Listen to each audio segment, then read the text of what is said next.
Alors, bonjour mes chers collègues, mes chers amis. Et je m'appelle Alena et aujourd'hui nous allons passer cette heure et peut-être 1 heure et demie, on verra, à parler des vidéos authentiques et de leur utilité en classe de FLE. Alors je vois que nous avons le chat. Quand je vais parler, je ne vais pas voir, je ne vais pas faire attention aux messages, mais gardez vos questions et à la fin de ma présentation, nous aurons la possibilité de discuter et d'échanger et je pourrai répondre à toutes les questions que éventuellement vous allez avoir. Voilà, alors bienvenue, bonjour encore une fois et nous allons commencer. Je suis prof de français et j'enseigne pour la plupart j'enseigne pas dans des groupes, donc je donne des leçons individuelles, mais de temps en temps j'ai des cours en groupe. Alors tout ce que je vais dire sera applicable à des leçons individuelles et à des groupes. Et ce webinaire est rendu possible par Rolod et par mes chers amis du quartier français.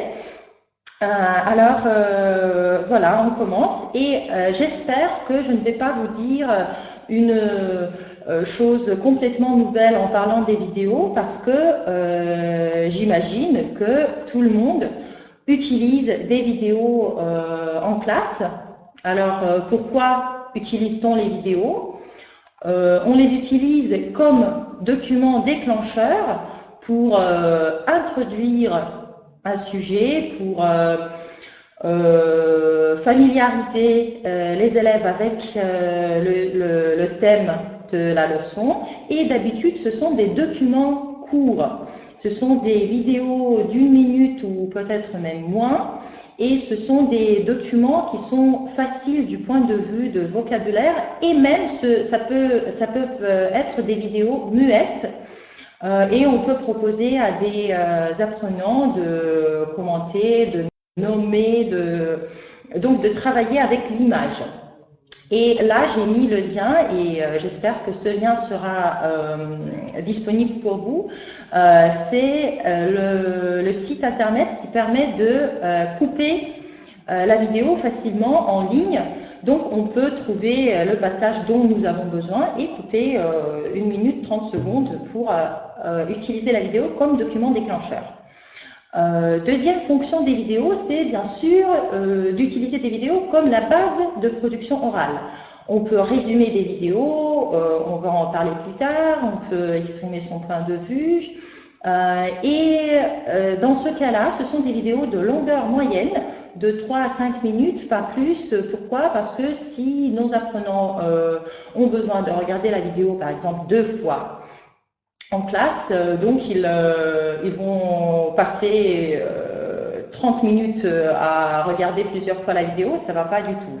Alors, ce sont des vidéos de longueur moyenne, de 3 à 5 minutes. De nouveau, si vous avez trouvé quelque chose d'assez long, donc vous allez trouver ce site internet qui permet de couper et alors qui va vous permettre d'utiliser seulement le passage dont vous avez besoin. Et la troisième fonction, ce sont des vidéos qui introduisent le sujet culturel ou un thème interculturel ou permettent d'aborder quelque chose qui concerne la civilisation française francophone, peu importe. Et donc, ça peuvent être des vidéos assez longues et ça peuvent être des vidéos de niveau de vocabulaire, des structures grammaticales assez compliquées. Pourquoi? Parce qu'on peut proposer cela comme devoir à domicile. Ici, j'ai mis le lien, ici, vous pouvez le voir. C'est un exemple du site TV5 Monde. Je pense que vous connaissez tous et toutes ce site. Alors là, ils ont par exemple proposé une vidéo, cette fois-ci courte, qui parle d'un plat traditionnel québécois qu'ils préparent pour la nuit de nativité ou quelque chose comme ça. Et pourquoi j'en parle? Parce que ce sont des crêpes. Et alors là, nous sommes presque C'est Maslenitsa qui va avoir lieu bientôt, alors ça peut être d'actualité aussi. Voilà, donc ce sont des fonctions qui paraissent vraiment logiques et qui paraissent assez répandues d'utilisation des vidéos en classe, mais ce n'est pas bien sûr tout et à mon avis le problème principal consiste à ce que dès qu'on utilise des vidéos avec des apprenants, on utilise plutôt des vidéos des manuels. Les manuels d'aujourd'hui sont vraiment super bien conçus, super bien pensés et les manuels, ils incluent des vidéos, des documents sonores et par exemple, moi, j'adore les vidéos de la méthode ECHO, ou bien de la méthode interaction et aussi le site des 5 mondes que j'ai mentionné déjà. Les vidéos d'ailleurs peuvent être trouvées sur YouTube si vous en avez besoin. Mais le problème avec tout ça, c'est que c'est conçu par quelqu'un d'autre, c'est didactisé par quelqu'un d'autre, et ça vise un public moyen. Ça veut dire que on ne sait jamais si ça peut correspondre aux besoins de nos apprenants. Et dans ce cas-là, moi, je propose de travailler plutôt avec des vidéos authentiques qu'avec des vidéos déjà didactisées, les vidéos authentiques qui peuvent permettre d'adapter le matériel à des besoins de nos apprenants, à des besoins de nos élèves, de nos étudiants, ça dépend avec quel public il faut travailler, parce que, comme j'ai dit, donc il y a une grande variété de vidéos authentiques, ce sont des actualités, ce sont des interviews, donc on peut choisir le genre dont on a besoin. Et on peut choisir le niveau de langue aussi, pourquoi pas. Puis, c'est la langue qui est telle qu'elle, donc la langue vivante qui existe de nos jours. Le problème avec des vidéos déjà didactisées qui vont avec des manuels, c'est que écrire un manuel, ça prend 1 an, 2 ans. Ça veut dire qu'on ne peut pas faire attention, on ne peut pas inclure tout ce qui se passe à la langue dans le manuel, y compris les documents vidéo, les documents sonores aussi. Alors, c'est une langue d'aujourd'hui, d'hier, de cette semaine. Finalement, c'est quelque chose qui se passe ici et maintenant.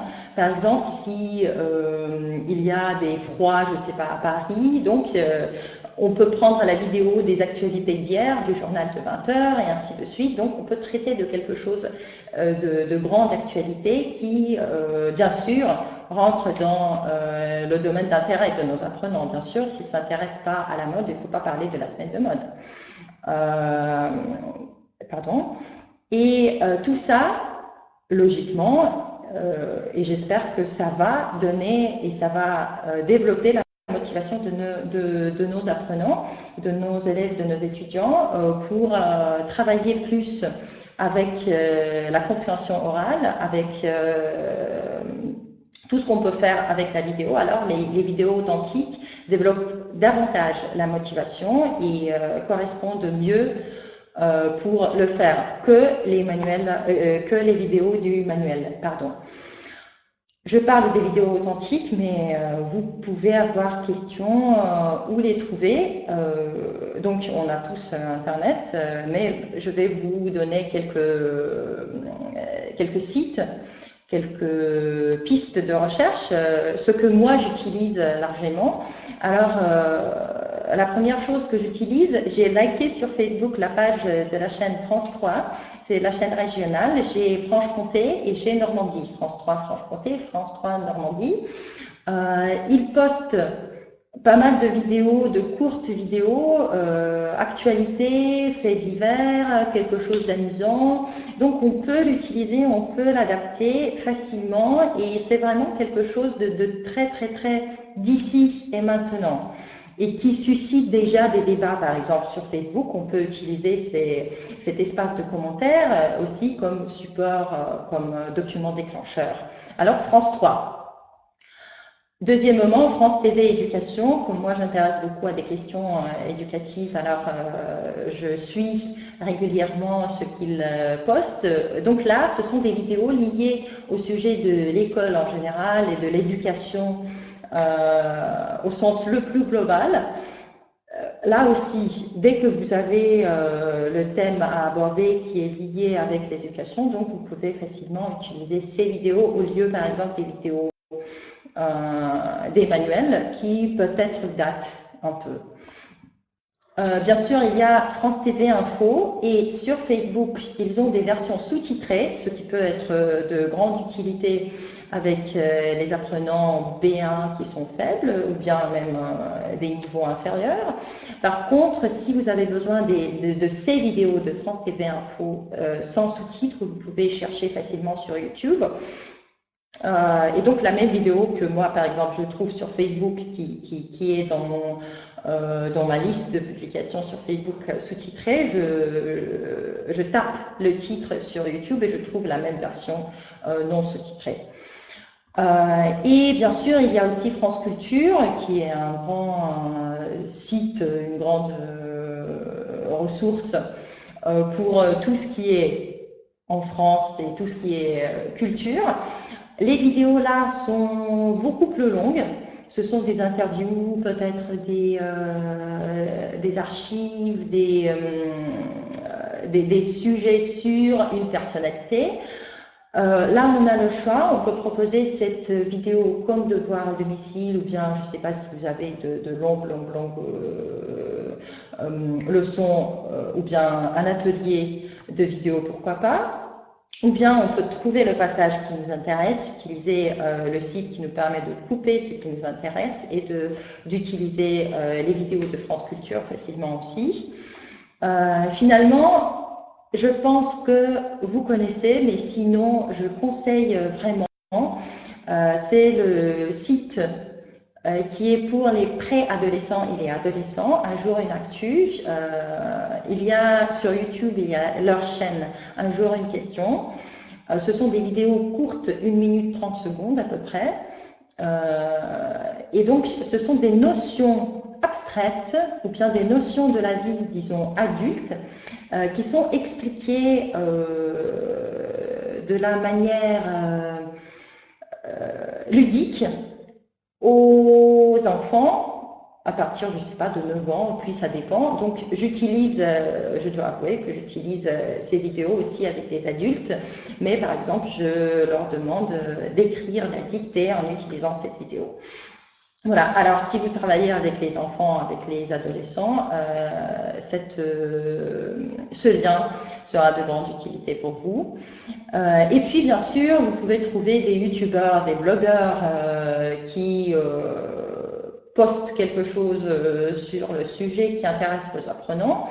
Là, j'ai pas grand chose à vous conseiller parce que les ressources que j'ai énumérées me suffisent bien, et alors d'habitude je cherche rien de plus, mais si un jour je tombe sur quelque chose d'intéressant, donc pourquoi pas commencer à l'utiliser.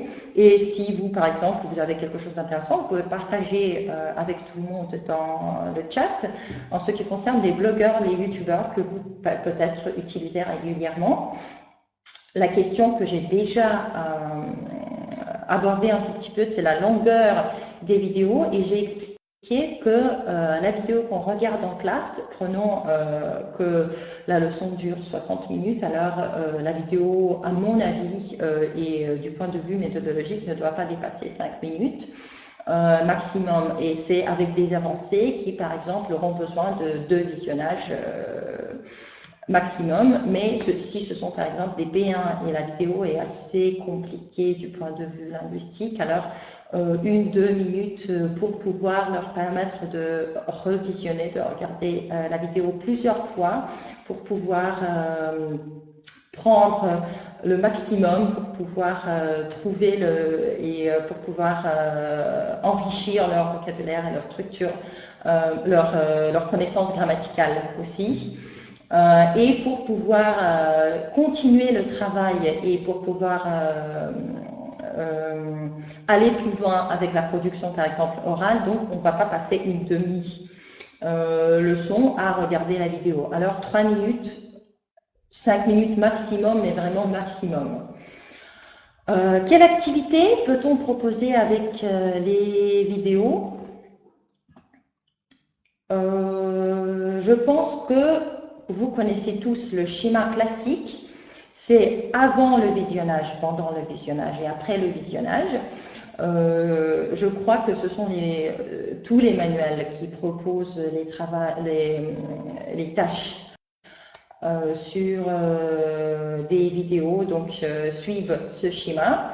Alors, avant le visionnage, ce sont des questions, oui, qu'on pose pour introduire le sujet, pour peut-être réactiver le vocabulaire, pour poser une question problématique, pour faire réfléchir. Et donc, ça prend d'habitude vraiment très peu de temps. Ça dépend du niveau des apprenants, mais donc c'est quelque chose à quoi on ne consacre pas plus de dizaines de minutes, je ne sais pas, même ça, 10 minutes pour cette étape, c'est trop. Alors, moins de 10 minutes avant le visionnage. Puis, nous avons l'étape pendant le visionnage, et alors c'est tout le travail linguistique qu'on effectue avec le matériel que les vidéos nous proposent, et aussi toutes les questions qui concernent particulièrement l'information qui est donnée, qui est traitée par la vidéo. Donc, je ne sais pas qui est le personnage principal, s'il y a un sujet, qu'est-ce qui s'est passé, qui est venu, donc tout ce qui concerne le contenu. Mais c'est pas tout, bien sûr, c'est pas tout. On ne peut pas arrêter le travail avec les vidéos à cette étape-là, pendant le visionnage, parce que c'est pas tout ce qu'on peut faire avec la vidéo. La vidéo nous fait réfléchir, la vidéo fait travailler. Et alors, il faut bien sûr suivre jusqu'au bout ce schéma et proposer des activités après le visionnage. Ça peut être des activités basées sur la réflexion. Qu'en pensez-vous? Et vous, qu'est-ce que vous auriez fait? Quel est votre point de vue? Alors, le travail avec la vidéo doit mener quelque part et ne pas s'arrêter sur la compréhension du contenu. C'est le schéma classique qui permet d'introduire n'importe quel matériel, qui permet de travailler à fond tout le matériel qui est dans la vidéo, pardon. Mais ce n'est pas la solution unique. Alors, il y a d'autres possibilités et malheureusement, je n'ai pas trouvé de spécialiste français méthodologue formateur qui proposerait quelque chose de solide hors ce schéma classique, mais j'ai trouvé un monsieur qui est anglais, il s'appelle Jamie Carey, et il propose un autre schéma de travail avec la vidéo.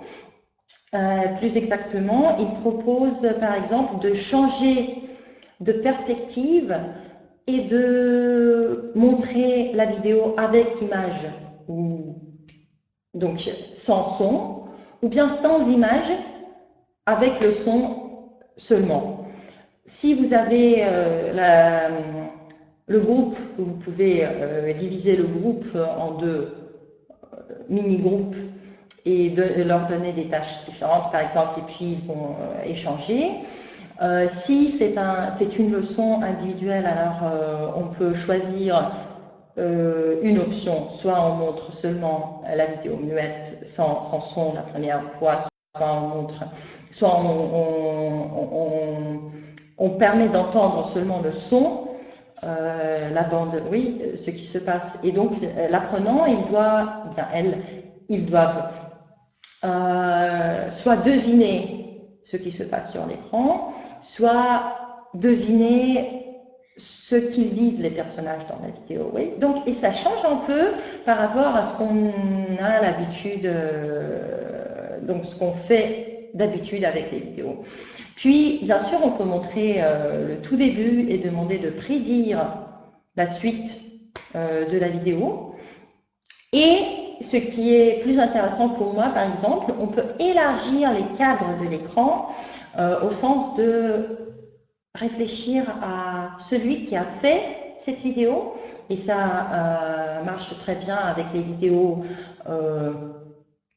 faites par les amateurs, disons. Donc oui, par exemple, si on voit que c'est filmé à l'aide d'un téléphone, par exemple, donc on peut réfléchir à celui qui a fait, ou bien celle qui a fait cette vidéo, et puis on peut réfléchir à des circonstances, on peut essayer de deviner l'humeur de la personne, donc qui est derrière la caméra. Ça permet aussi de travailler pas mal de choses, pas mal de vocabulaire, et ça permet d'élargir l'étape de production orale à la base de la vidéo. Comme j'ai dit et comme j'ai annoncé, je voulais aussi vous montrer, peut-être pas montrer quelque chose de super nouveau, mais de rappeler ou bien de montrer une autre perspective à ceux qui travaillent avec les vidéos. Donc, comment on peut travailler le vocabulaire. Encore une fois, la vidéo, ce n'est pas seulement la base de compréhension orale. C'est un document qui est très riche et qui permet de savourer la langue qui est à l'intérieur aussi. Et alors, pour travailler le vocabulaire, on peut préparer, nous, les professeurs. Oui, on a deux possibilités. Soit nous, on fait tout le travail, on propose à nos apprenants, soit on invite nos apprenants à faire la moitié ou bien tout le travail, et donc ça devient un peu plus animé. Mais donc, commençons par le début. Si nous choisissons, nous, les professeurs, de faire tout le travail de préparation, il faut tout d'abord préparer la liste, à mon avis, la liste d'expressions, la liste de mots. Et ce ne sont pas obligatoirement les mots nouveaux. Il faut avoir la logique. Ici, par exemple, choisir un sujet ou bien travailler les expressions figées. Donc, choisir une logique. Donc, on prépare la liste, comme on fait d'habitude avec n'importe quel texte, n'importe quelle vidéo. Donc, on prépare la liste. Ça dépend du niveau des apprenants. On peut leur demander de trouver, par exemple, en regardant la vidéo, on peut leur demander de trouver ces expressions dans la vidéo et de noter le contexte. Donc, s'il y a, je ne sais pas, le mot une chèvre ou bien le métro, donc ils doivent entendre dans quel contexte et noter ce contexte sur leur fiche de travail ou bien là où ils écrivent. Le contexte dans lequel le mot, la phrase dans laquelle on peut entendre ce mot-là. Si c'est le mot-clé de la vidéo, donc et vous avez un groupe, ils vont tous entendre des phrases différentes, tant mieux. Soit on propose de contextualiser différemment, ça veut dire faire de nouvelles phrases. Donc on travaille toujours avec cette liste préparée. Et on demande à nos apprenants de faire leurs propres phrases, de mettre les expressions que nous avons préparées dans un nouveau contexte. Et là, on peut travailler vraiment tout ce qui est autour de ces expressions. On peut travailler la polysémie, s'il y en a. On peut travailler les registres ou bien les domaines d'utilisation. Ça peut être aussi un devoir à domicile si vous voulez qu'il travaille avec les dictionnaires, par exemple, ou bien avec le corpus en ligne. Donc, et c'est très important de travailler le vocabulaire à maintes reprises, plusieurs fois. Non seulement d'entendre et de traduire. ou bien d'écrire la définition, mais aussi de voir comment ça fonctionne à l'intérieur de la phrase et à l'intérieur de toute la vidéo, de tout le contexte. Après, ou bien au lieu de, ce sont des variantes, on peut utiliser toutes ou bien seulement certaines, quelques-unes. On peut travailler avec des synonymes, des antonymes, mais aussi avec des dérivés, fabriquer un verbe à partir d'un nom, fabriquer un adjectif à partir d'un nom et vice-versa. Là, encore une fois, quand vous préparez cette liste, pensez à choisir quelque chose d'intéressant qui peut-être pourrait poser problème aux apprenants ou bien qui serait intéressant à discuter avec des élèves, avec des étudiants. Ça dépend du niveau. Au niveau B1, donc c'est plutôt le travail des synonymes, ce sera un synonyme, un antonyme, pas plus, juste parce que le niveau est assez avancé par rapport aux débutants, mais n'est pas assez avancé par rapport aux utilisateurs avancés. Mais par exemple, avec le niveau B2, on peut passer ici on peut passer à cette étape-là beaucoup de temps à travailler à fond le vocabulaire, à trouver et à creuser tout ce qu'il y a sous les expressions utilisées dans la vidéo. Deuxième option que j'ai proposée, c'est de ne pas faire tout le travail nous-mêmes. Donc, nous les profs, ça ne veut pas dire qu'on se repose, mais on essaie de développer leur autonomie. On essaie de leur donner plus de liberté et plus de responsabilité en même temps, parce qu'on leur demande de regarder la vidéo et en regardant la vidéo, de noter le vocabulaire qui leur semble intéressant. Qu'est-ce que ça veut dire le vocabulaire intéressant? Demande mes apprenants la première fois. Est-ce que ça veut dire que ce sont les mots que je ne connais pas? Non, pas vraiment. Ce sont des unités lexicales qui vous paraissent intéressantes. Intéressantes du point de vue de leur combinaison peut-être, intéressantes du point de vue de leur utilisation, de leur image phonétique, pourquoi pas, et surtout tout ce que vous ne diriez pas vous-même. Qu'est-ce que ça veut dire? Ça veut dire que oui, vous comprenez ce que ça signifie. Ça veut dire que vous avez cette unité lexicale dans votre bagage passif. Mais vous ne l'avez pas dans votre mallette active et ça ne va pas rentrer tout seul. Donc, il faut prendre cette unité lexicale de cette boîte où vous gardez tout ce qui est passif et mettre dans la boîte de tout ce qui est actif. Et comment le faire? Donc, il faut l'entendre, mais pas seulement, non seulement, c'est pas suffisant. Il faut noter, il faut prononcer et puis faire tout le travail avec le vocabulaire, contextualiser et tout ça. Donc, notez ce que vous comprenez, les expressions que vous comprenez, mais qui vous paraissent, qui vous semblent intéressantes parce que vous ne le diriez pas vous-même.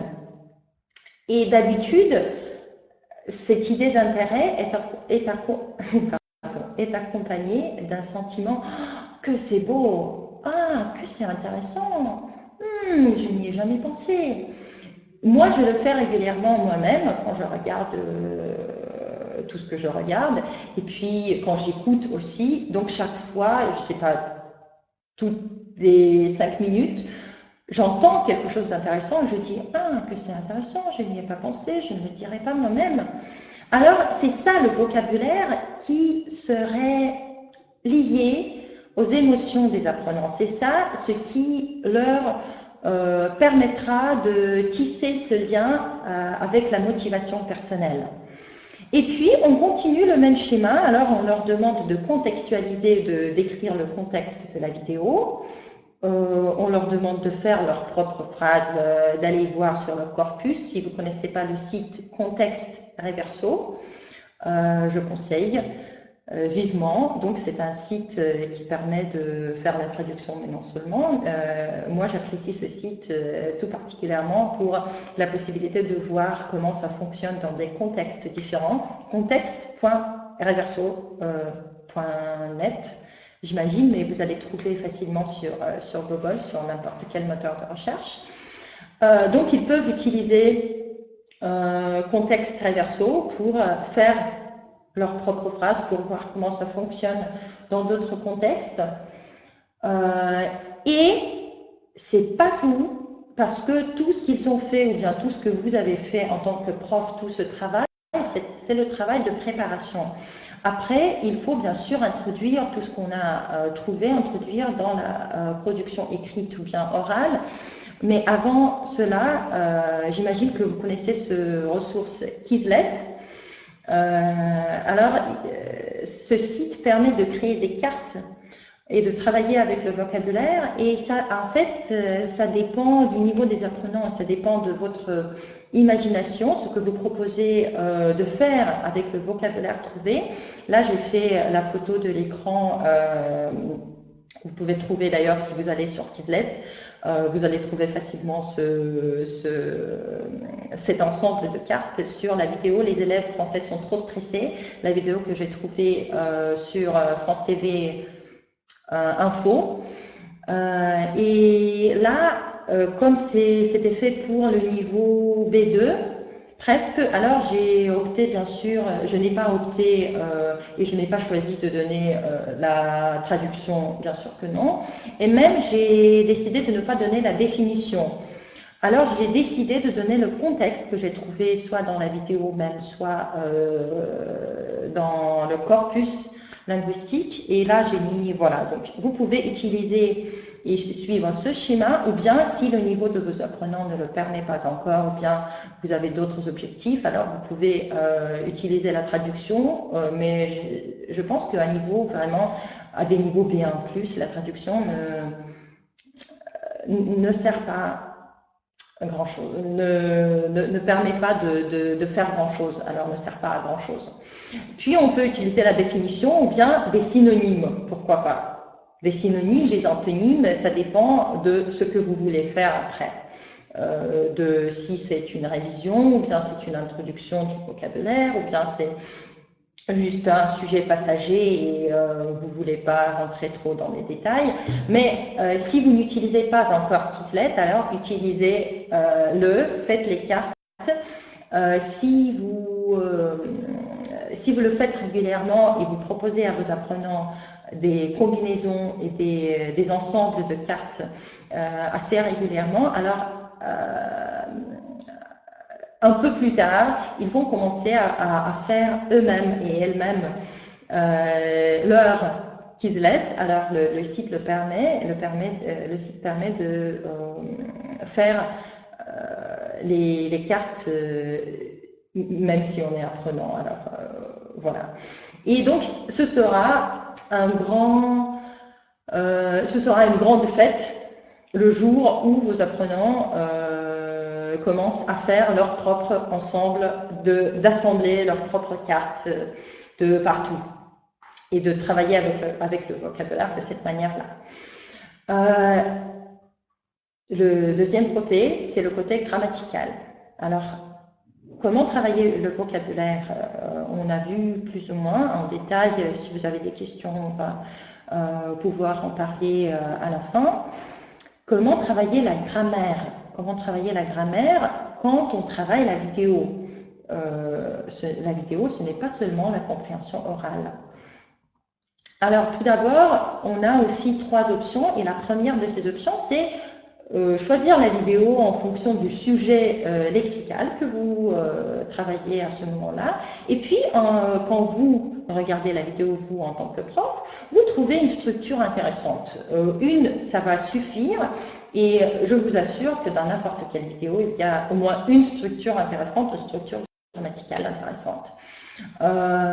Parfois, c'est la structure infinitive. Par exemple, je ne sais pas, je roule et me voilà doublé par quelqu'un, alors me voilà doublé, c'est pas la structure qu'on utilise chaque jour, que nos apprenants utilisent chaque jour, et surtout pas dans la production écrite. Alors on peut choisir juste ces structures, travailler ces structures, préparer des exercices, aborder la théorie, et puis aller dans cette direction-là. Deuxième option, on peut choisir des vidéos en fonction de la grammaire dont on a besoin. Ça va prendre un peu plus de temps.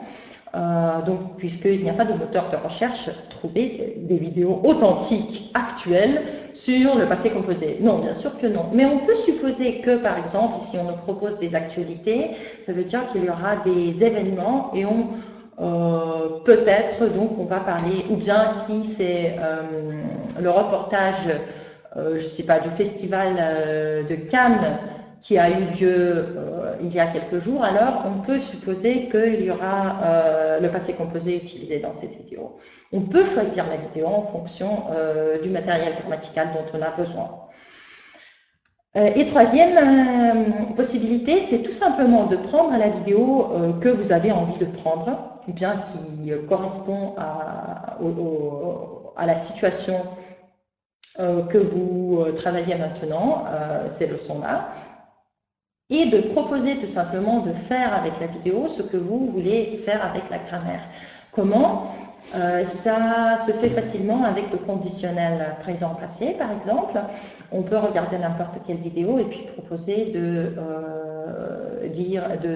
proposer aux apprenants d'imaginer qu'est-ce qui se serait passé si, je ne sais pas, le criminel n'était pas entré. Voilà, par exemple, ou bien avec le conditionnel présent, quand on ne sait pas, on n'est pas sûr, alors exprimez vos hypothèses, vos idées.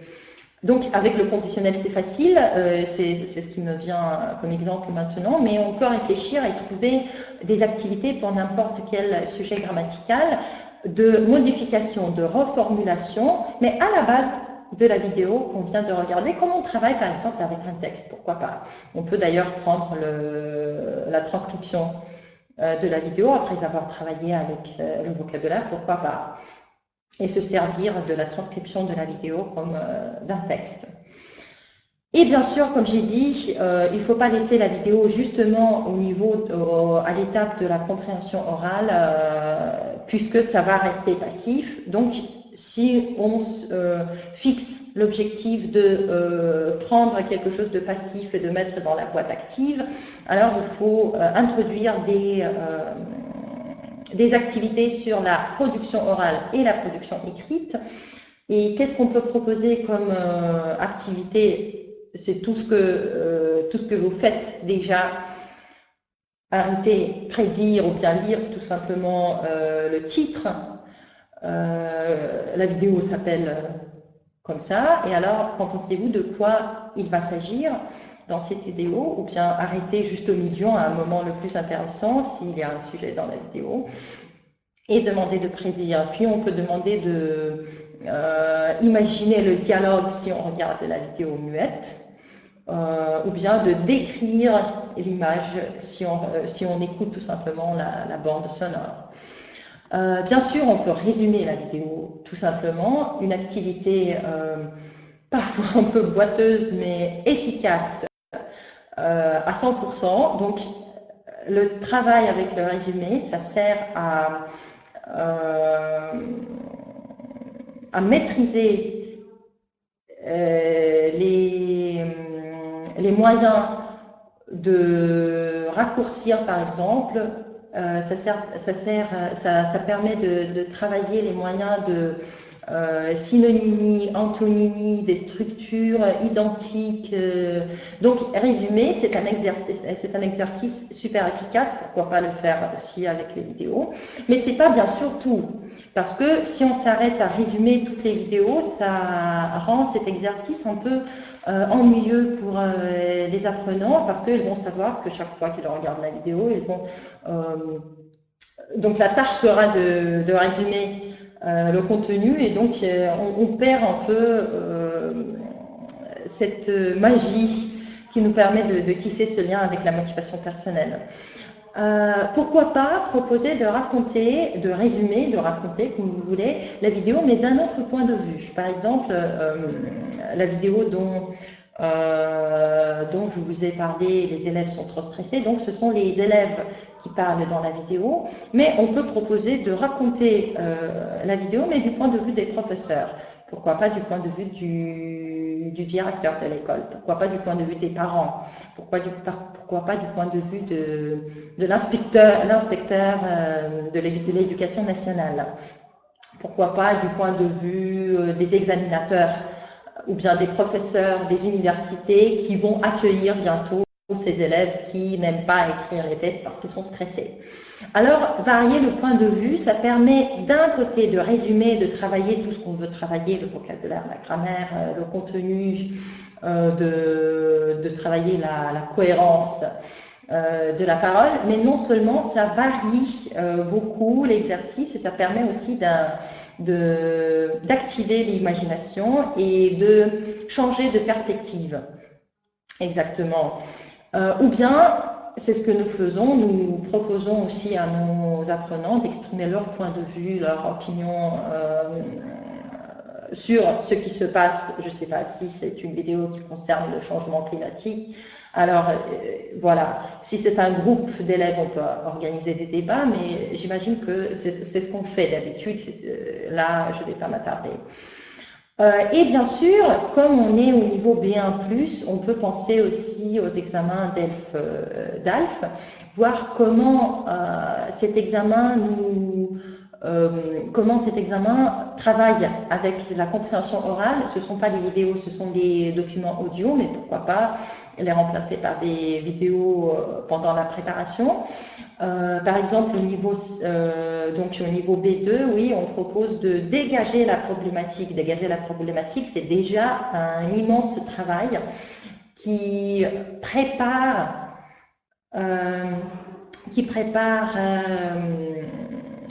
le travail de compte-rendu, le travail de synthèse, n'importe quelle production orale à l'examen. Alors, dégager la problématique de la vidéo, on peut s'entraîner à le faire, on peut proposer, on peut discuter.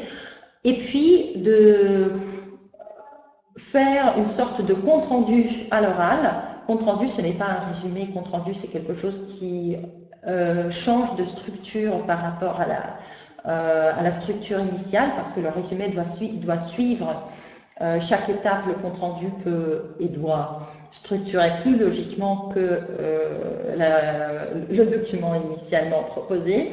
Et alors, de nouveau, c'est le même résumé. D'un côté, oui, mais d'autre côté, ça va beaucoup plus loin qu'un simple résumé, qu'un simple « racontez-moi ce que vous venez de voir ». Et ça monte l'activité de production orale, l'activité de compréhension orale au niveau plus élevé de la réflexion, parce que ça stimule et ça permet d'introduire des activités d'autres niveaux. Tout simplement, c'est pas rendre le contenu. Et je voulais vous proposer un exemple de la fiche pédagogique que j'ai fait à la base d'une vidéo, à mon avis, vraiment top. Je ne sais pas si vous avez vu ou pas, au mois de novembre ou d'octobre, de novembre je pense, fin octobre peut-être, dans le métro parisien, un monsieur, donc il était avec sa chèvre, voilà. Et il y avait beaucoup de vidéos faites à l'aide du téléphone, en monsieur avec sa chèvre dans le métro. Je l'ai vu sur Facebook et je me suis dit absolument je dois faire une leçon à la base de cette vidéo, et ce que j'ai fait. Donc vous pouvez voir ici, on ne sait rien. Pour le moment, on ne sait rien. Et alors j'ai décidé de traiter cette vidéo du point de vue des transports en commun. Là, vous avez le lien qui vous permettra plus tard d'aller directement sur le document,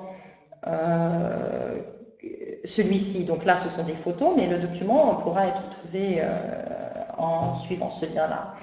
Alors, tout d'abord, comme des activités avant le visionnage, j'ai proposé d'activer, c'était le niveau B2C1, d'activer le vocabulaire sur le transport en commun.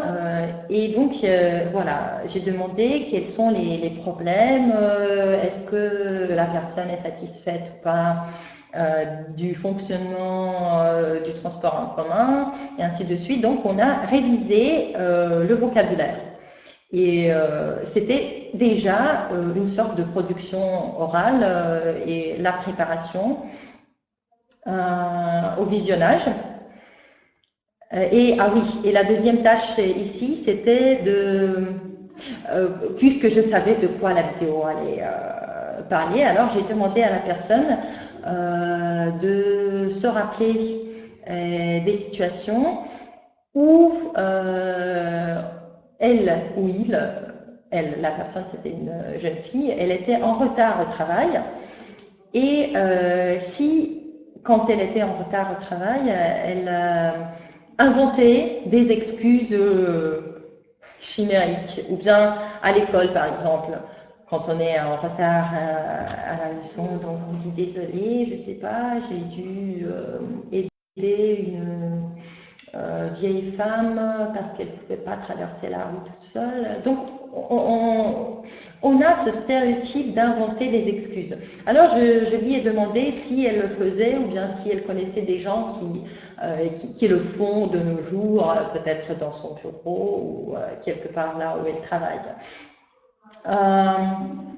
Alors, pendant le visionnage, j'ai proposé de regarder la première fois et de répondre à des questions sur le contenu qui, que, quoi, où, quand, et donc quel titre on peut donner à ce sujet. C'était une vidéo, donc c'était une actualité, une sorte de conversation dans le studio entre 2 ou 3 journalistes et ils regardaient cette vidéo courte faite à l'aide d'un téléphone d'un des voyageurs.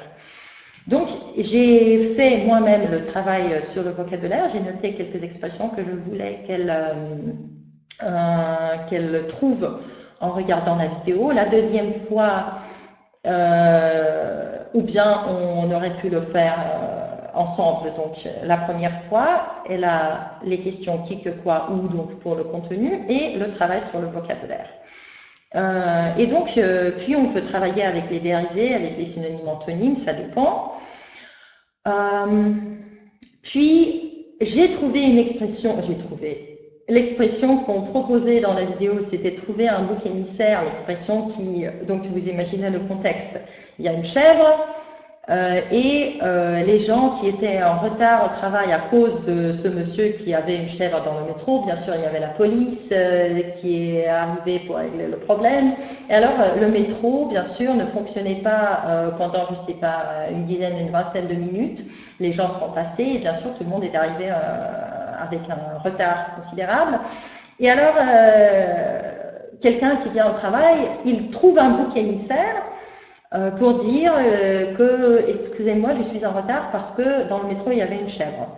Ça sonne vraiment un peu cinglé. Donc, c'était ça mon point, le pivot de ce travail sur le vocabulaire, le travail sur cette expression, trouver un bouc émissaire.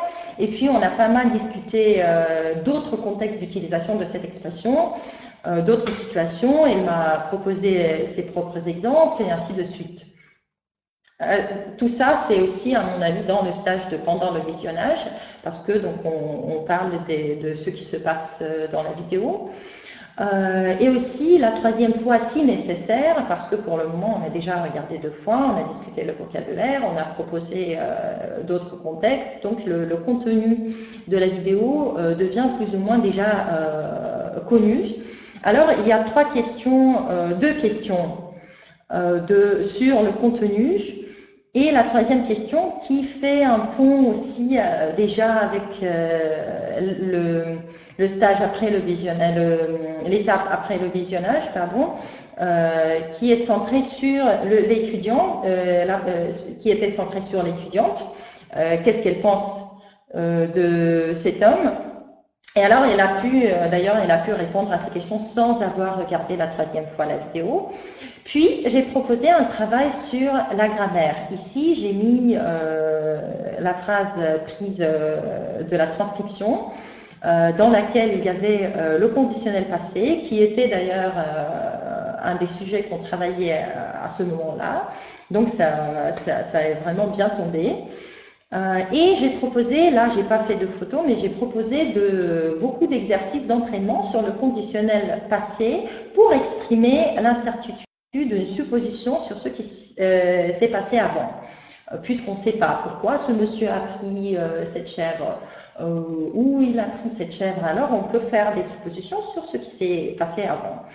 Il y avait pas mal d'exercices tout simplement d'entraînement de forme, d'entraînement d'utilisation et ainsi de suite. Puis on est revenu à la vidéo et j'ai demandé de faire des suppositions. Selon les passagers, qu'est-ce qui précédait l'incident dans le métro, et à écouter les agents de police. En même temps, on a travaillé les structures grammaticales avec le conditionnel passé parfois présent, mais aussi on a travaillé ces moyens lexicaux d'exprimer l'incertitude ou bien d'attribuer la parole à quelqu'un d'autre.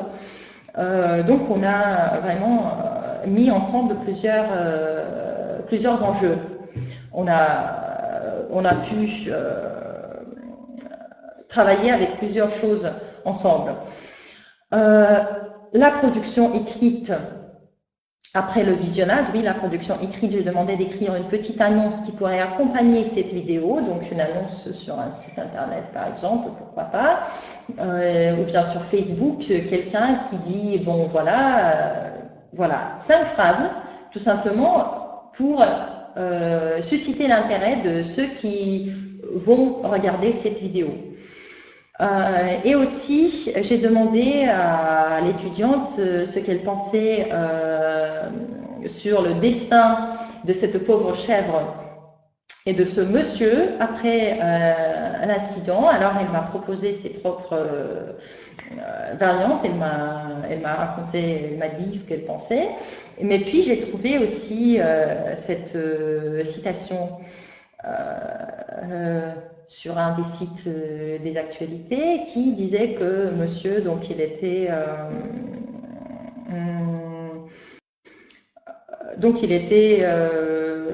fou, voilà. Et la dernière question qui nous revenait un tout petit peu à la vie de Moscou, à la vie de Saint-Pétersbourg, à la vie en Russie.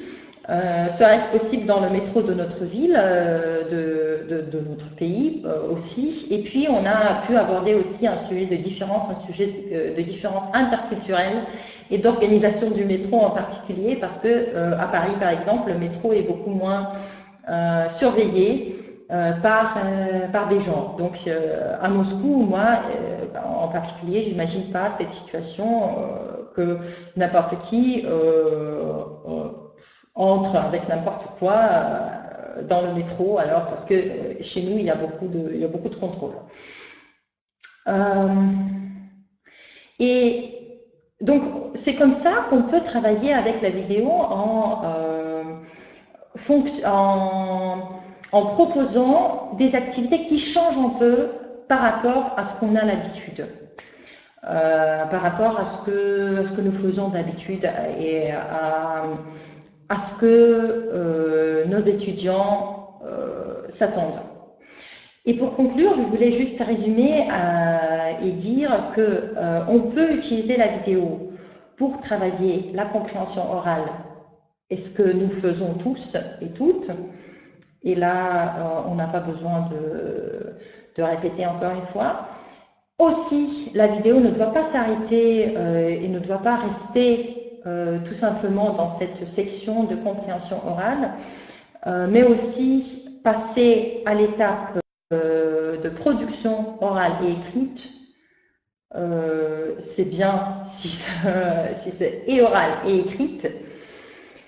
Et puis, bien sûr, à partir, à la base de la vidéo, on peut et on doit, et ça c'est vraiment mon opinion catégorique, qu'on peut et on doit travailler les aspects linguistiques à l'intérieur de la vidéo et donc ne pas laisser ce matériel précieux non creusé jusqu'au fond. Voilà. Merci beaucoup. C'est tout ce que je voulais dire. Et si vous avez des questions, je vois ici le chat. Merci, merci.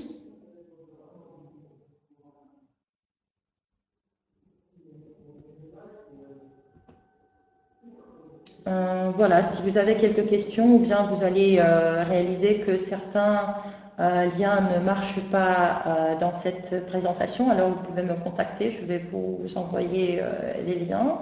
Merci, merci à vous. Alors, comme j'ai dit, tous les liens sont cliquables. Alors,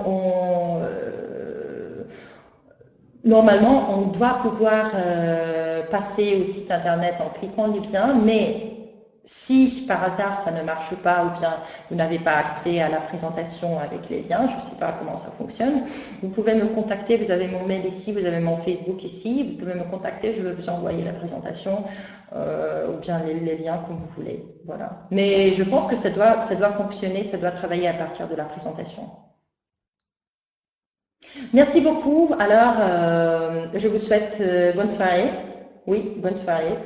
Dans une minute, ce sera bonne soirée à Moscou. Je ne sais pas, bonne nuit à ceux et à celles qui ne sont pas à Moscou, qui ont qui ont un décalage horaire.